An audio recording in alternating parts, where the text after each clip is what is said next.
ঢুকাস না তো? শুনলেন না আওয়াজটা? একটি প্রবাসী দুবাই ঘুরে চিৎকার। আজকে যদি ভিডিওটা অরিজিনাল সামনে রেখে ভিডিওটা বানাইতাম, লাইক, ভিউ, শেয়ার, কপিলিং আপনারা আনলিমিটেড করতেন। এখন আমার কথাগুলো ভালো লাগবে না, ভিডিওটা লাইক, শেয়ার, কপিলিংও করবেন না। প্রত্যেকটা টিকটকার যারা পারেন তারা প্রতিবাদ করেন, যারা না পারেন তারা লাইক না দেন, অন্তছবিকে শেয়ার করেন।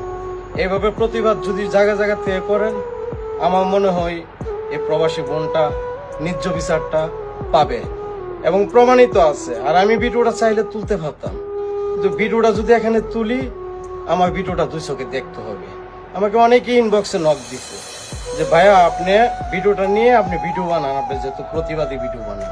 কিন্তু ভিডিওটা আমার আনার প্রয়োজন মনে করি নাই। আমার